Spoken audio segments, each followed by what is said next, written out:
a Lions University course brought to you by the Lions USA Canada Leadership Forum. My name is Past District Governor Gary Steele, and I will be helping out behind the scenes for our webinar today. We'd like to remind you that this webinar is being recorded for those that cannot attend this live session, or if you'd like to review it at a later time. You'll be able to participate in this webinar by asking questions or responding to questions by using the questions pane in the control panel, or by raising your hand to be called on and be unmuted to respond verbally. Conflict resolution is course number 109, a required course for the bachelor's program that is designed to help Lions lead at the club level. The bachelor's program involves the completion of 10 required courses as shown on the left. If we can go to the second slide, please.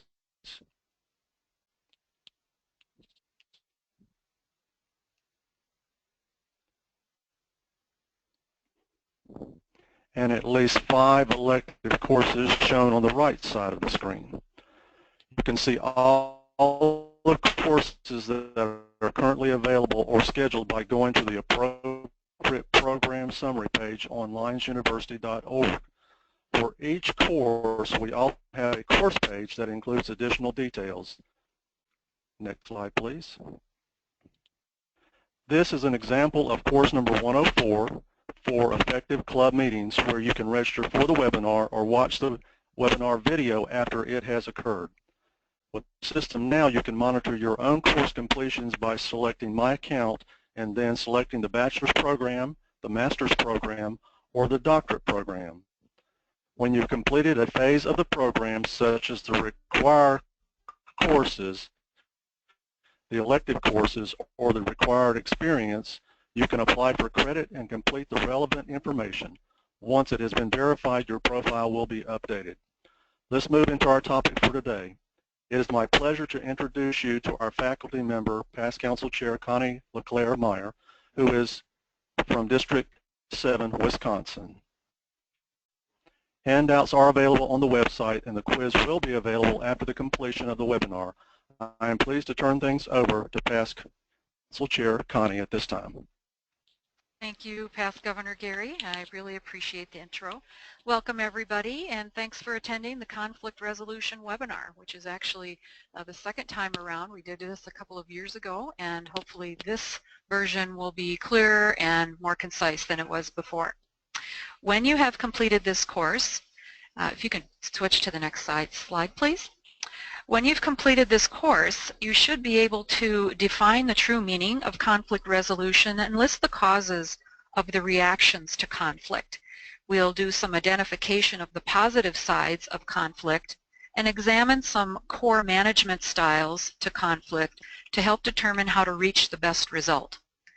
We'll do an introduction to the 7 steps of conflict management, and with the assistance of a case study, we'll brainstorm some appropriate ways to handle conflict.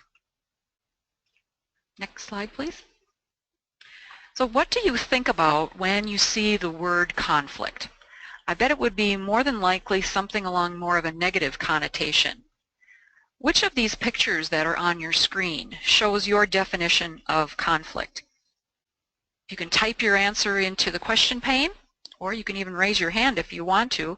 Just if you're typing it in, just put A, B, C, or D. Or if you want to raise your hand, we can hook you up to the audio. And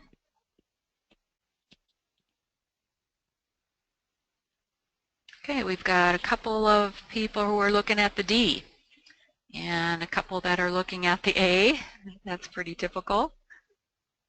I don't see any hands raised at all, so we'll just take everybody, a couple of A's, a couple of B's, all 4 of them. That's a good one. Thank you, Lion Nancy. And a C or 2. Okay, let's go to the next slide. Which of these pictures shows your definition of the word resolution? You can go ahead and type your answer 1, 2, 3, or 4 into the question pane on this one. This time we're looking at the word resolution. Okay, we've got a couple of 1s and a 3, a couple 3, 1, 3, and 4. Okay.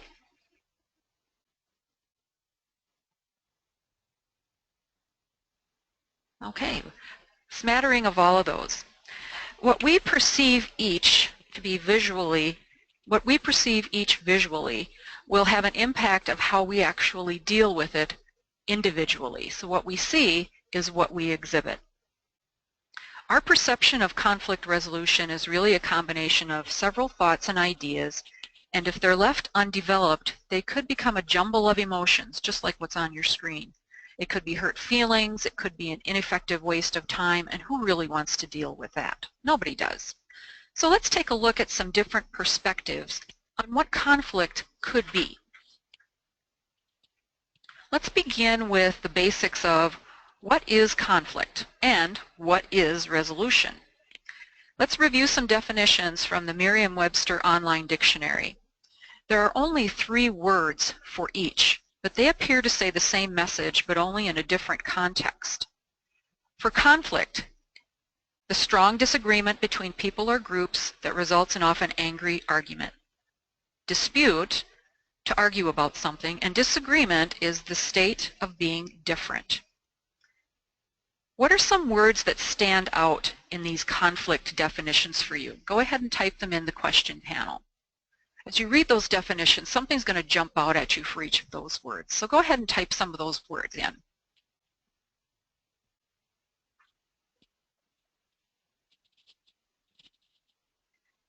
Strong and angry, that's in the conflict one. Disagreement, definitely still in conflict. Again, disagreement. Differences. Okay, great, that's super. Now let's take a look at the definitions of resolution. Resolution is the act of finding an answer or solution to a conflict or problem. Agreement is an arrangement in which people agree about what's to be done. And then settlement is the terms reached in an agreement. And again, there's some words that will jump out at you here. So go ahead and type in the question panel. What are some of those words that jump out for you for resolution?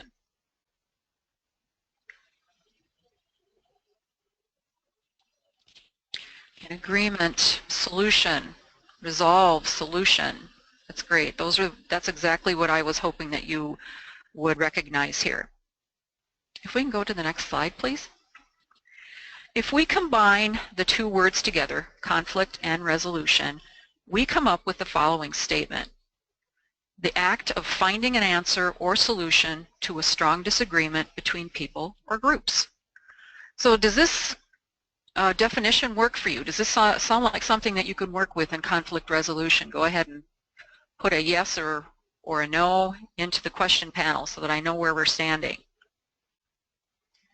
Looks like we got some yeses. A Y? Definitely yes. Thank you, Lion Levi. That sounds great. So going forward, when we talk about conflict resolution, this is the perspective that we're going to be taking. So remember that. So what are we going to do with that definition? We're going to identify some strong disagreements and find out how to find the resolution to a disagreement. Okay. Our definition appears to move us from a more negative focus of conflict to a more positive focus of resolution, and that's exactly where we want to be. The point to make here is your perception and your perspective is critical to the success of resolving any conflict. For example, if you approach conflict as conflict, then that's what it's going to be. If you approach conflict as more of an opportunity to solve a problem, then that's what it's going to be. Knowing that, some of the earlier visuals may no longer fit our definition, but there's one in particular that does, and that's the one on your screen that's by the red arrow. Conflict involves at least 2 different parties, each of whom is trying to do a really good job of meeting their own objective. The first person has their own thoughts, their own ideas, their perceptions of what they want to accomplish. The second person has the same or different thoughts, ideas, perceptions of what they want to accomplish. If the first person determines something that the second person says or does as a potential threat for whatever reason, it will become an obstacle to getting what they want. If the second person considers the reaction made by the first person, or anything else for that matter, as being different from what they want or different from what they expect, it too could become an obstacle. When you add the obstacle from the first person and an obstacle from the second person together, that is what creates a dispute or a conflict. And when you look at the visuals that are on your screen, you can see this happening. The first person is saying, he isn't, and the second person is saying, he's not letting me. That's all it takes is one perception. If there is no intervention or if there is no resolution, then the parties could become actual enemies. And that really shouldn't be the price to pay for that kind of relationship. Unresolved conflict prevents people from working together. It can cause stress, it can cause anger or even other emotions, and it can eat into valuable time and resources. And who wants to deal with that? What causes these types of reactions that come with conflict? Let's just list a few. There may be more, but these seem to be seen most frequently. Let's set the stage to help us better understand what we're talking about.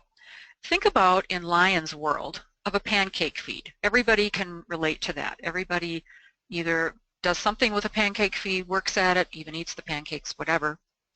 But when one first cause or reaction would be the dependence upon each other, and this is with people and tasks. For example, at the pancake feed, let's say we have Lion Bob. He always collects the tickets, and he does a great job at it. Therefore, he will always continue to collect those tickets until someone else comes along and says that they want to do it, or Lion Bob doesn't want to do it anymore. So what is the potential conflict that might develop from dependence upon a people or a task? And what might the reactions be? Go ahead and type in the question panel. We're looking at dependence upon others, people or tasks, and what potential conflict might develop from it. Go ahead and type in your thoughts.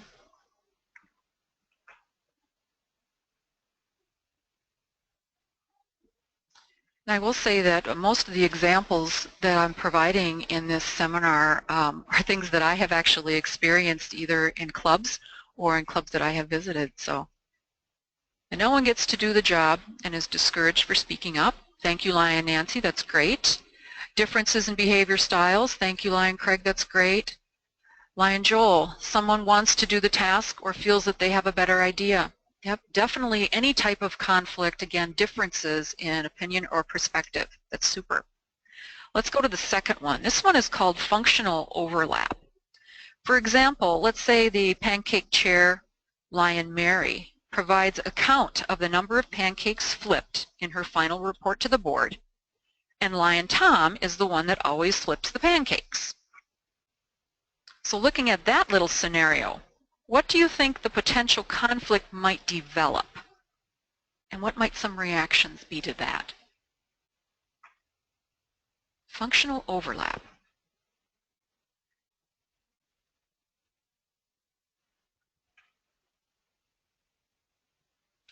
Taking the credit for another's work.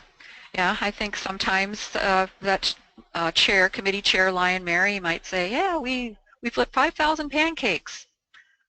So is there ever a mention of the person that does the flipping? Probably not. What if the counts don't match? One working harder than the other? How big was the flipper? Thank you, Lion Craig. The results don't agree and the other is wrong. That's exactly what happens. Let's take a look at the third one, which is competition of resources. For example, let's say Lion Larry's responsibility is to stand at the grill and flip the pancakes for the pancake feed, but he's been having problems with his feet lately. He would rather collect tickets so that he doesn't have to be on his feet. Lion Lenore, on the other hand, is employed as a waitress and is on her feet all the time and doesn't mind it, but she's scheduled to collect the tickets. What do you think about this? Is there any potential conflict in that little scenario?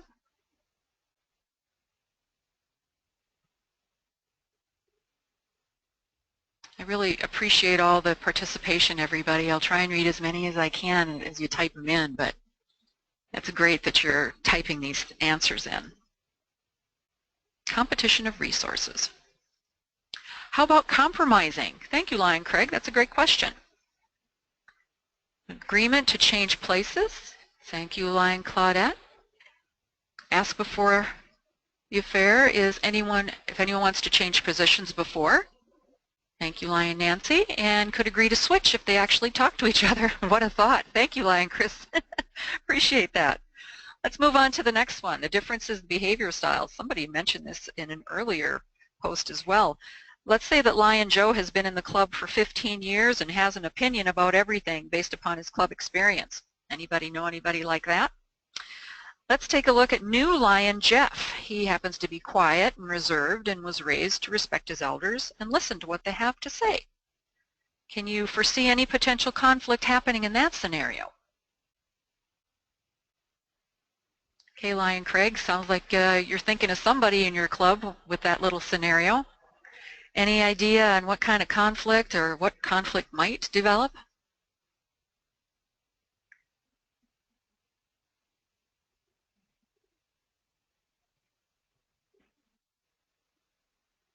The old guy could teach the new guy new tricks.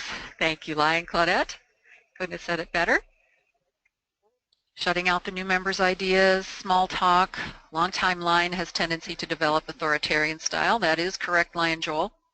Older members do not wish new ideas. Thank you, Lion John. Waiting till the last minute. And our last one is called misunderstandings. Let's say that Lion Art has been club president twice. He's held every position or every fundraiser the club has ever had. President Lion Greg thinks that Lion Art has contributed enough and wants to give Lion Nancy a chance to show what she can do. Any thoughts on conflict in that scenario?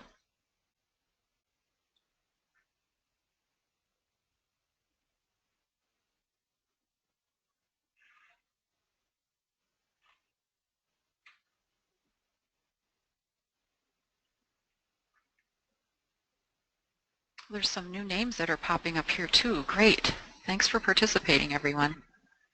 Need to use a nominating committee to bring in new people. Thank you, Lion Susan. That's a good idea. I can do anything better than you mentally. Okay. Everyone should be given the chance to show off their stuff. You're right, Lion Craig. Turf Protectives trying to move forward with new lions or roles. That's nice. Nice that you said that, Lion Joel, because that's exactly how it is. Turf war. Thanks again for participating, everybody. The point I'm trying to make here is perceptions and perspectives. Everybody has at least one. Causes of the reactions to conflict are based upon each person's individual belief and their knowledge, which may not be the same as yours. It's very common sense, but when you look at some of these scenarios, you wonder, how are we ever going to get a resolution here? Conflict is inevitable, but it doesn't have to be viewed as always negative. If it's handled well, conflict can actually be quite healthy. And here are some of the positive things that come with conflict. Problems can be identified that need resolution, first and foremost. It can bring about change, letting adjustments be made without any unnecessary threats. It could change the way we think about things. Remember the perspectives we were talking about? Thinking outside the box for new and fresh ideas and perspectives. And it could help clarify our purpose and what is really important to us. It's really all about managing the conflict, making sure the resolution is appropriate and making sure it has a positive outcome. Now let's take a look at some examples of different styles used to manage conflict.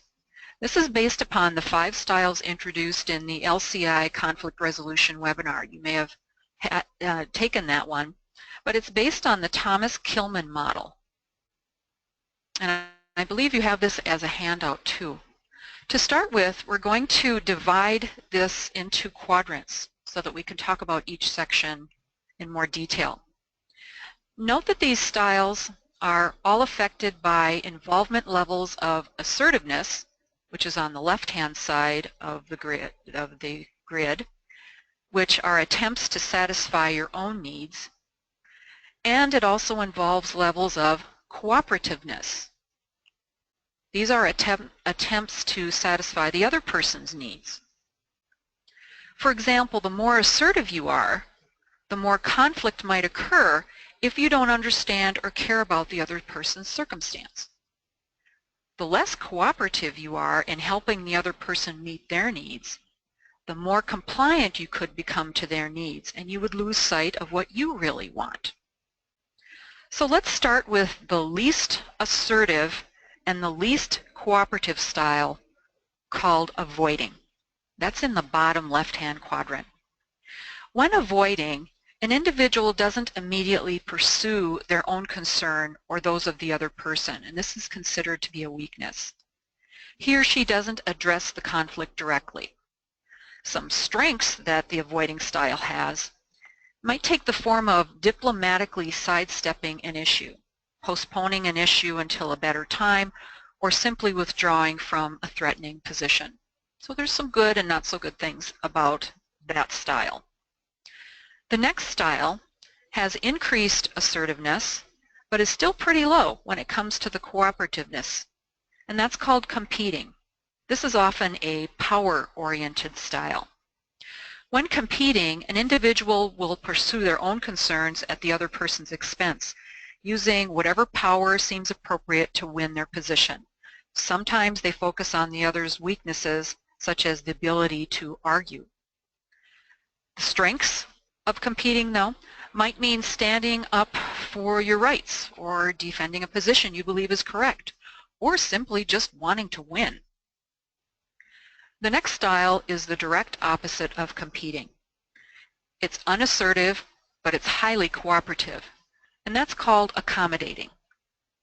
When we accommodate, we neglect our own concerns to satisfy the concerns of the other persons, and this could be a weakness, and it could be viewed as self-sacrifice.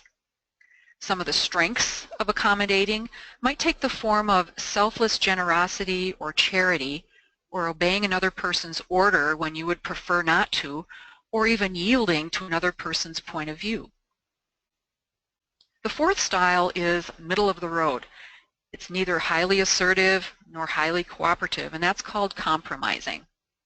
When we compromise, the objective is to find a fast, mutually acceptable solution that partially satisfies both parties.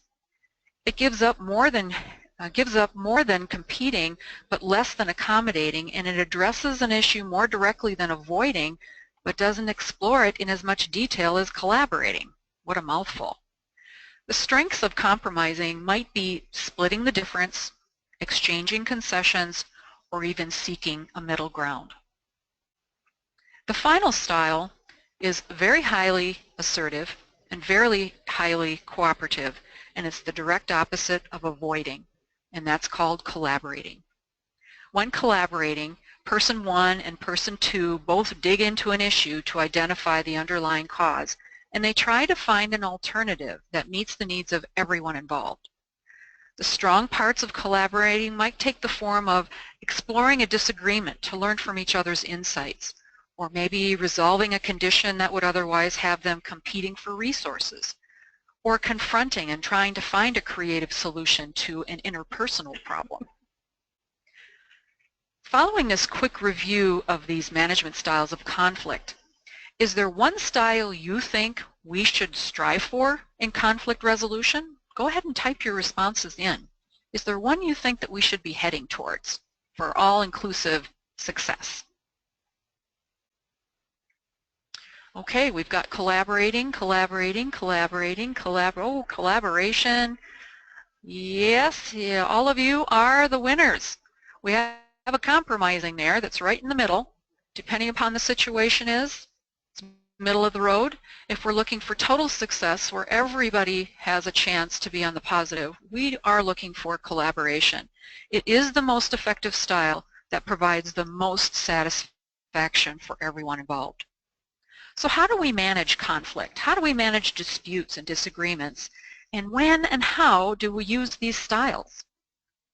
Before we get into that, let's take a quick minute to answer some questions about your experience. with conflict. So what has been your experience in your clubs? If we can have a click again, we can get some examples here. Are you just a bystander? Conflict? I don't see any conflict.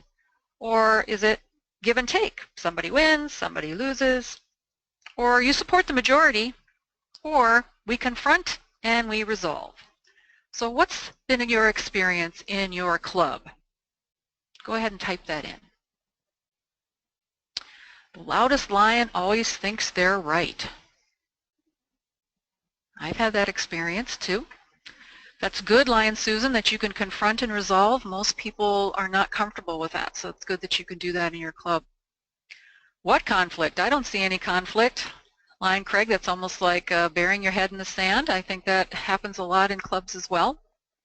We confront and resolve. That's great, Lion Levi. Wonderful for you that you can do that in your club. Little give and take, Lion Sharon, that's great. Confront and resolve. So we've got a little bit of everything across the board. So the experience is not lopsided, it's all over. That's great.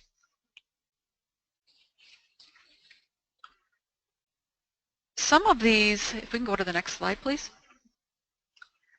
Some of these require high amounts of energy and effort, and some don't require as much energy or effort, as you can see from our diagram. When we deal with conflict, there's various levels. The more energy and effort you put in, the more work it's going to be. When we don't do anything but observe, we are withdrawn from any involvement and we leave the result to chance. We can't really have that. There's no energy, there's no effort. It's directly related to the style we just talked about called avoidance. Now this is a rhetorical question. Can you think of someone in your club who has an avoidance style, who's more of an observer? You don't have to type anything into the question pane, but just think. Can you recognize somebody who might have that low energy, low effort, avoidance, observe type of perspective? When we harmonize, we cover up the differences and we claim everything is just fine. There's not much energy or effort here either, and it's directly related to the accommodation style. So again, we're kind of a little bit low energy, low effort, harmonizing, accommodation. Rhetorical question here, can you think of someone in your club, or maybe it's even you, that might favor this accommodating style? As we move up that inverted triangle, when we get to bargain, we negotiate, we try to get the other party to see our view. There's more energy and effort put here, but it's usually one-sided, and it's directly related to the compromising style. Can you think of someone in your club who is putting in a little bit more energy in the bargaining perspective and is compromising more than anything else? When we force, we push for acceptance of what the majority wants. There's a lot of energy and effort, but it tends to be more negative, and it's directly related to the competing style. I'm sure you can think of someone in your club who has exhibited this, and I think somebody even mentioned it in a prior comment before. And finally, when we get to problem solve, which is the very top, a lot of energy, a lot of effort, we confront our differences and we reach decisions through collaboration. And it's really more positive, and it's directly related to that collaboration style. Now, many of you commented that this is what happens in your club, and I think that's great. If you're into the problem solving, there must be a lot of engagement within your club, high energy, high effort, get in, get on, get out with it, and get it done, and I think that's absolutely great. Chances are very high that you have seen some of these reactions in others, or you've even reacted that way yourself. In essence, you were also seeing or reacting to a style. And even when there doesn't seem to be any conflict at all, there really is, only it may be hidden in one of the reactions to it or in a more powerful style that trumps it. If the collaboration style is considered the best style to utilize to make everyone feel like they're worthy, I guess you could say, how can we get there when other styles might even be more powerful? Consider this situation we have all faced at one point. A Lions Club Board of Directors. Their purpose is to come together to work through, gain consensus, and make decisions on any issue so the full membership doesn't really have to. Conflict might not be there, But in many cases, a solution has to be found when the concerns of the parties are too important. Merging the insights or perspectives from people with different ideas on an issue will gain commitment from the rest of the board and the club members and lead to a consensus decision. Now, the information I'm going to be covering here should also be in the handout that's been provided. So how do we get there? When we are in the accommodating style, we aren't assertive, but we are cooperative. We can increase our assertiveness in a more positive way by making the determination of whether the issue is much more important to others than it is to you. You just might be wrong. If you are wrong, admit it and become a supporter of the cause. When you are in the avoidance style, you aren't assertive and you aren't cooperative. An issue might be trivial or of minimal importance and not of interest to you. To get to collaboration, you would need to gather more information about the issue on your own or even talk to others who are more assertive and cooperative than you might be to see what you might be missing. When you are a competing style, we're very assertive, you're very cooperative, it could be viewed as being too forceful in getting to your own personal agenda, which could be as simple as somebody wanting to win and somebody having to lose.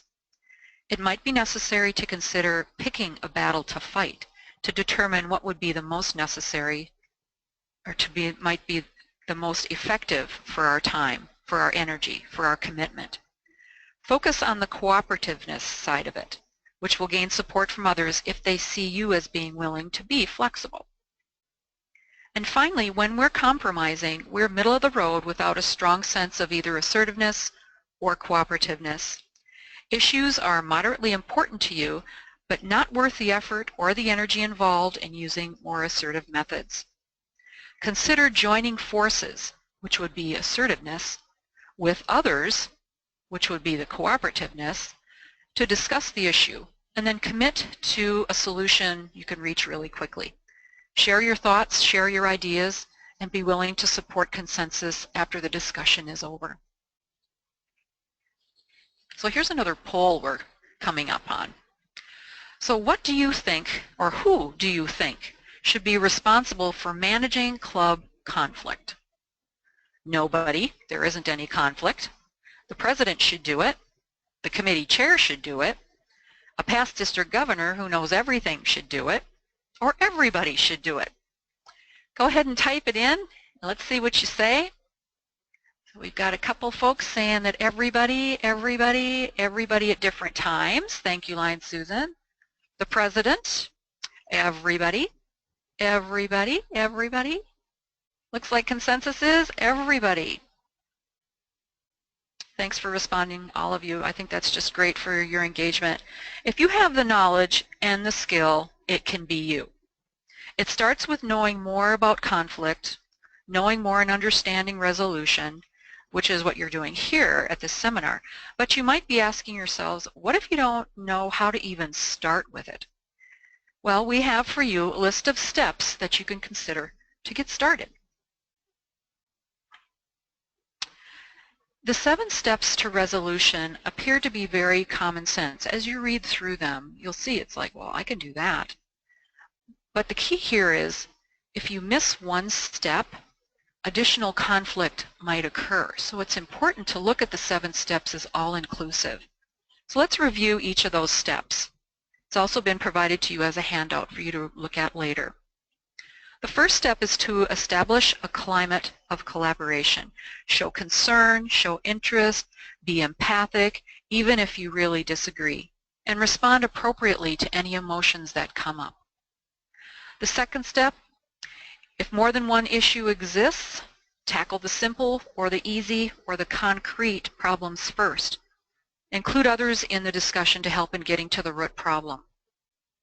The third step, get additional information about the problem if you need to. You can do that by asking questions that narrow down from generic to specific, from subjective to objective.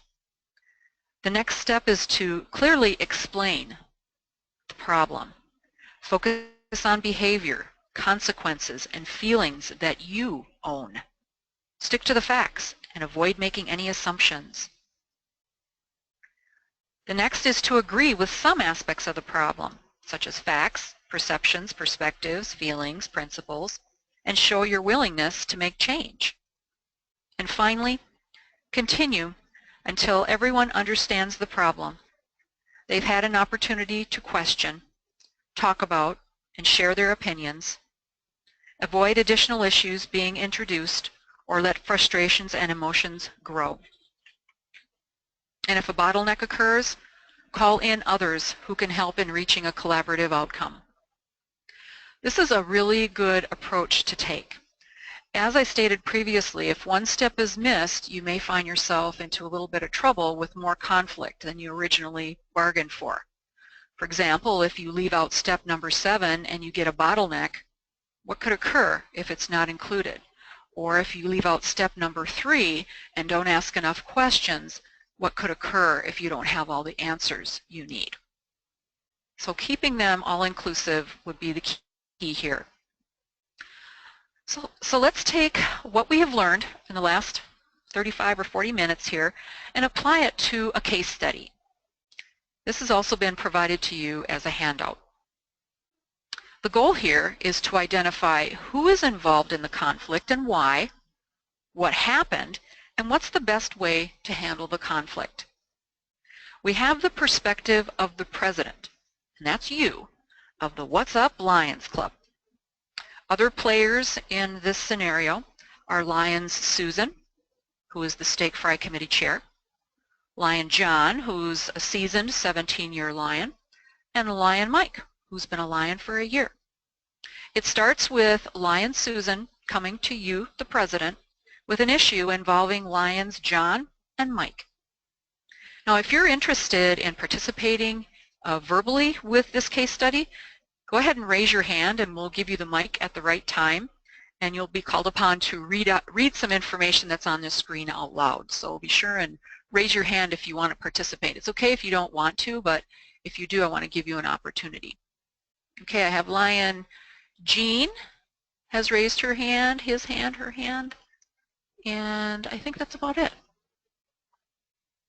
Okay, well, let's start with the details of Lion John. So, Lion Jean, can you speak? Can we give Lion Jean the mic so she can speak?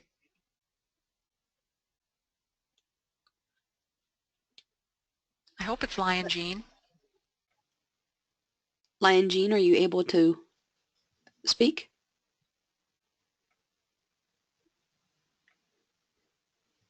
She may have had her hand raised for a question, the response that we answered in the questions pane. Okay, no worries. I'll go ahead and read it then. So you can read it on the screen as well. Some details about Lion John. Now remember, Lion John is the lion that's been a lion for a little less than a year.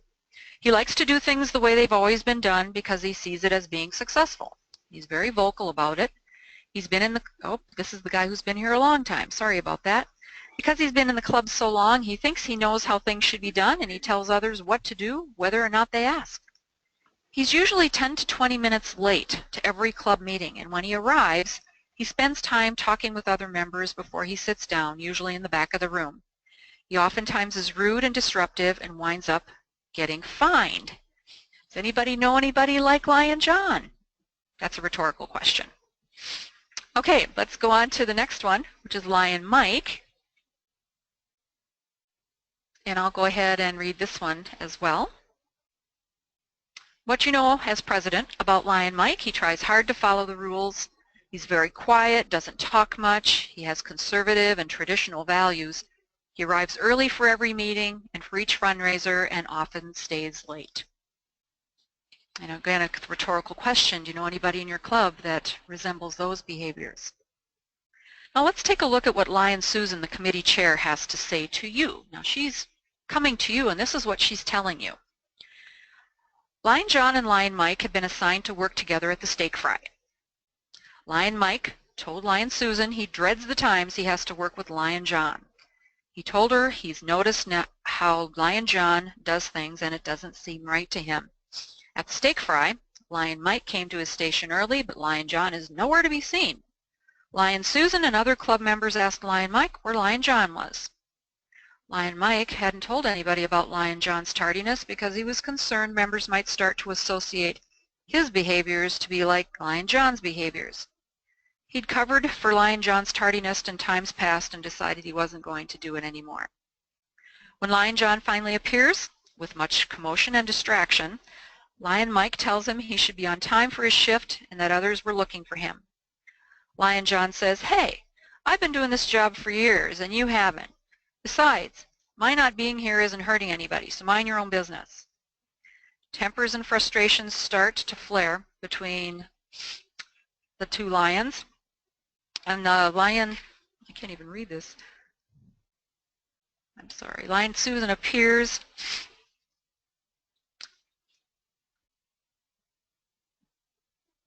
I can't even read this. Sorry about that. If it ran off your screen, it said tempers and frustrations start to flare between the two. Lion Susan appears in time to see what appears to be Lion John ready to push Lion Mike. And Lion Susan tells them both to cool off and get to work. And get to work. Okay. So let's go to the next slide. There's a lot in here. Lion Susan has some issues to talk about with you, the president. So let's do a quick debrief here, just using the things that we've learned to tie in all of the things that we've talked about. You can write in the chat box, which conflict style do you see in this case study?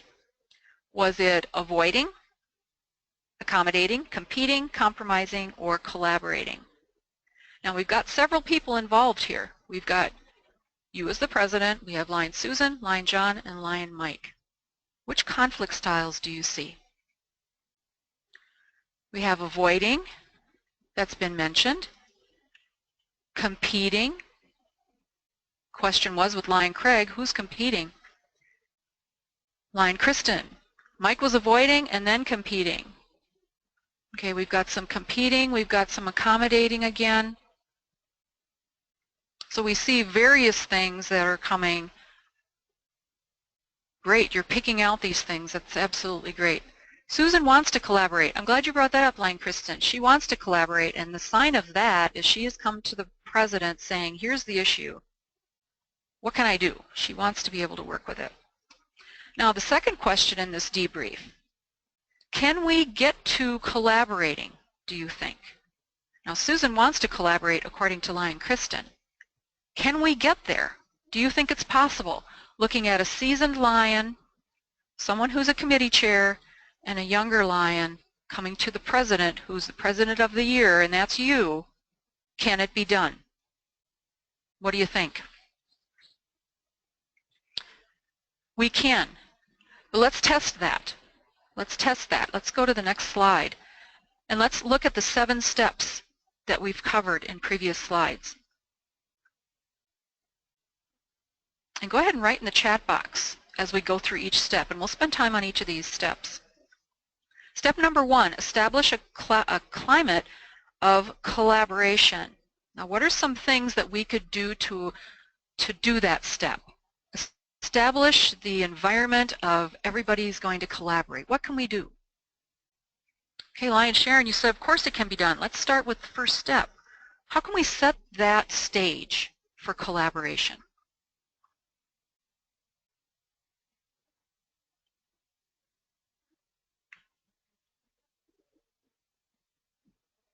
Look at each other's strengths. Thank you, Lion Claudette. That's one way. Everybody's got some strengths. Everybody's got some areas of opportunity. What are the strengths of John and Mike? Good question, Lion Kristen.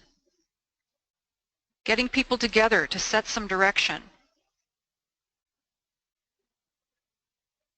That sounds great. So establishing it is everybody's got to be on that page and want to collaborate.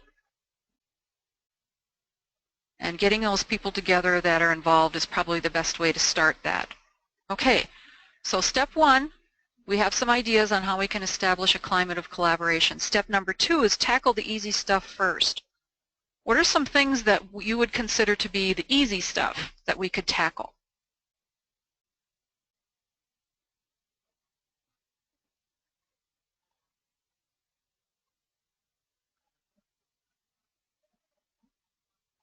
Sometimes this stuff doesn't sound easy.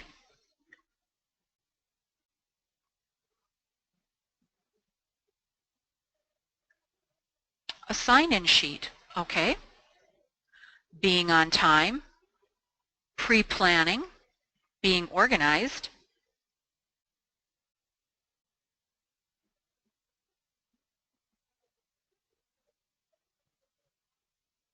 Sometimes the easy stuff doesn't seem to be so easy. It's obvious here that the perspectives and the perceptions of John and Mike aren't compatible. We'll put it that way. One exhibits poor behaviors, the other is a little bit not as thick-skinned as they might be. So tackling the obvious things first might be there. Okay, Lion Kristen has a good idea. There may be one resolution for the steak fry committee, but it sounds like John and Mike may need some follow-up for future because the steak fry is at hand now. You're right. So what we need to take care of is the stuff that needs to be taken care of right away. Let's move on to step number 3. We were able to, in step number 1, come up with some ideas on how to establish a climate of collaboration, tackling some easy stuff first, and now finding out more by asking questions.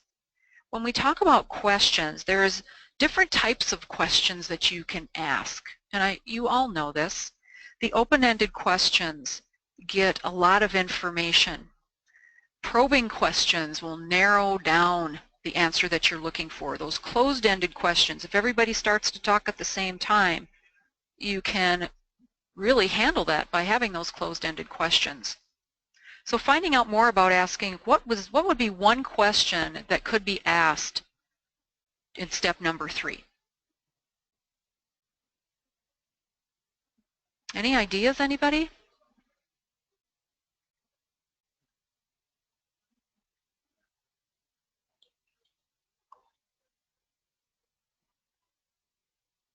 Does John need a ride? I like that question. Oh, why do you think I need a ride? Well, you always seem to be a little bit tardy. I like that. Each of us have our own idea to solve work issues. Yep, you are right about that. Okay, let's move on to step number 4. Clearly explain the problem. This is going to be a little bit tough, and I think comments have been made that what actually is the problem and who thinks that there's a problem. Well, Susan thinks that there's a problem. So Susan more than likely has all the information that's necessary to explain the problem from her perspective. But then remember, Mike has his perspective. John has his perspective as well. So when all of them are together, we've already established that climate of collaboration. We're tackling the easy stuff first. We've been asking questions. When you are in conflict resolution and you're trying to find the problem, avoid using the word you. You said this, you did that, he said, she said. Focusing on the facts, focusing on what has been observed. Talk about what has been seen, what has been felt, what has been experienced. It doesn't finger point. The next step, be willing to change. Do you think anybody in this scenario would be less likely to want to change than anyone else?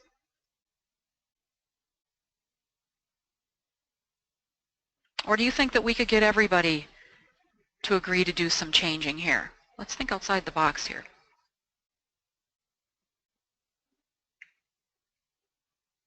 Remember, we've got perceptions and perspectives, and we've got assumptions and expectations and intentions and interpretations and all that comes with it. But is anybody willing to be flexible? I think if we all get on the same page, chances are, because we're lions, we would want to do that. And the steak fry is at hand. Now, step number 6 is listen to everybody's perspective. There's been a lot of comments on here about getting everybody together, letting everybody talk.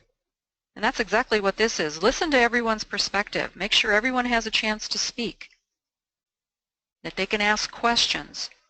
And the respect of listening to all the answers without being judgmental.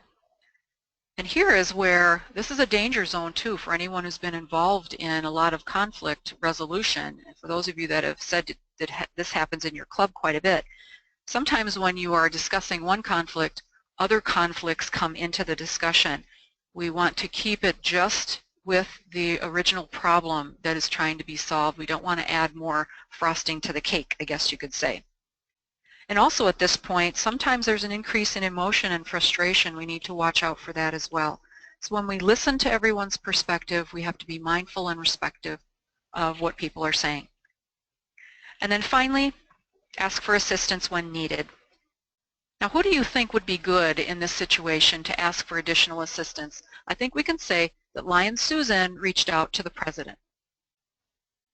Is there anybody else that you think could be outreached to get additional information? Zone chair or region chair, that's exactly right. Well, here's a question from Kristen. Should conflict resolution be done as a group or individuals worked with separately first? I personally believe that individuals should be approached first. Again, it's very tough to have a group together when not everybody's on the same page and knows what's going on. Sometimes, like in this scenario, there's a steak fry going on, so it might not occur. But that's a great question to ask, and I think it's dependent upon the circumstance. The original question was, is there anyone else that could be outreached to help? Another lion who knows both people well. That's a good idea. The guiding lion could be asked. Hey, that's nice that you bring in the guiding lion. That's great. Now, other lion leaders, sometimes it's a good idea to bring in someone who knows the two parties, but sometimes when you look at negotiating, you might want to have a disinterested party, and sometimes that's where the zone or the region chair might be more beneficial to bring them in. The past presidents, I agree. Great job, everybody. This is great. This is a typical case study, and I think all of you have case studies in your own clubs that you could pick it apart, use the 7 different steps, and you'd be able to hopefully uncover a gap that might have developed if you weren't able to problem solve. I really appreciate all of your participation. Okay, well, let's review our objectives and see if we were able to place the missing pieces where they needed to be. Defining the meaning of conflict resolution. We looked at both conflict and resolution and came up with our own definition that was sprinkled throughout the seminar. We took a look at some of the causes of the reactions to conflict and identified a more positive side to conflict. We examined the core conflict management styles to determine how to reach the best results. How many of those styles were there, folks? Thank you, Lion Nancy. She said 5. Someone said 7. Lion Craig, 7 is actually the different steps to conflict resolution, but we actually had 5 core management styles that were presented here. And did we discuss ways to handle conflict in the case study? It was a very superficial overview of how you could use the 7 steps, but yes, we actually did go through a case study. Now let's take a moment for our final quick poll. Of the objectives that are on your screen, which one had the most impact on you? Was it defining the meaning of conflict resolution, listing the causes of the reactions to conflict? Was it identifying the positive side of conflict or examining the core conflict management styles? Or was it the case study? Which one of those objectives really stood out for you? The more positive sides of conflict. Thank you, Lion Kristen and Lion Joel. Examining the core styles. Thank you, Jean. The management styles, Lion Craig. Reviewing the 7 steps. Thank you, Lion Sharon. That's great. Again, the positive side of conflict. Thanks, Lion Nancy. The core styles, Lion Levi. Thank you for that. So everybody got something out of this, and that's absolutely fabulous. So thanks for responding to the question, everybody. And I hope you enjoyed this seminar. I sure enjoyed showing you what I know and what my experiences have been. And I'll turn it back over to Gary.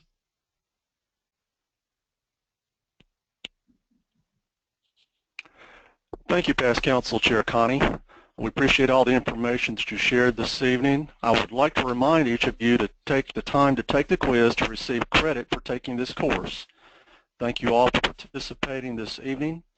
At this point, we don't have any webinars on schedule, but I will tell you that we're in the process of redoing the secretary course, which is a required course for the bachelor's program, and several other elective courses.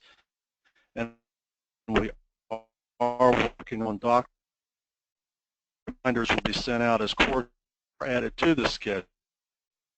After